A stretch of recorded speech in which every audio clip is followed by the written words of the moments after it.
telah mendengar semua paparan atau penyampaian dari rekan-rekan kita yang ada di sini. Intinya, sesuai dengan regulasi, apabila itu satu perusahaan tidak melengkapi semua dokumen, dan saya nyatakan, berarti izin operasionalnya dihentikan untuk sementara.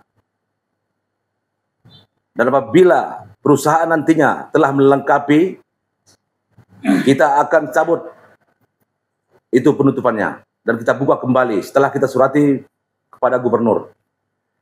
Dan ini minta maaf kepada utusan dari perusahaan, kami tidak alergi dengan datangnya investor kemari. Kami berterima kasih lantaran telah membuka lowongan kerja kepada pemuda-pemudi kami di sini. Tapi intinya saya tanya dulu sama keterwakilan perusahaan. Apakah dari keterwakilan perusahaan siap untuk memenuhi ini 17 persyaratan? Kami dari perusahaan Pak, tak mengikuti peraturan. Siap.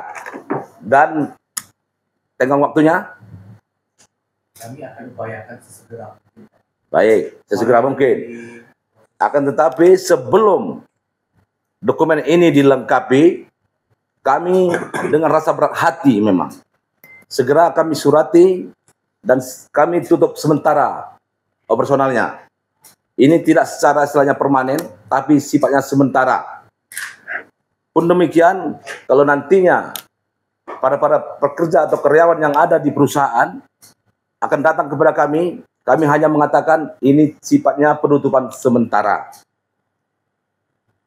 Jadi, kalau tidak kami lakukan itu penutupan sementara dengan tidak lengkapnya dokumen ini, kami tidak akan nanti bisa mempertanggungjawabkan apabila masyarakat kami yang terdampak dengan segala sesuatunya untuk mengadakan aksi ke perusahaan Bapak, itu di luar tanggung jawab kami. Jadi lantaran ada di hari Senin kemarin warga kami melaporkan dampak limbah, makanya kami akan sikapi dengan penutupan sementara.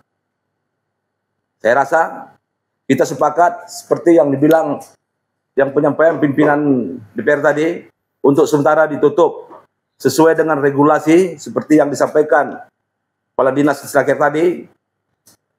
Apabila itu tidak dilengkapi, sifatnya ditutup sementara. Saya Ketua Palu. Demikian, saya akhiri billahi taufiq wal hidayah. Assalamualaikum warahmatullahi wabarakatuh. Waalaikumsalam warahmatullahi wabarakatuh. Terima kasih Pak Wakil Wali Kota alam dan bimbingannya. Buat berita acara terus. Ya, bacakan terus langsung. Dan nanti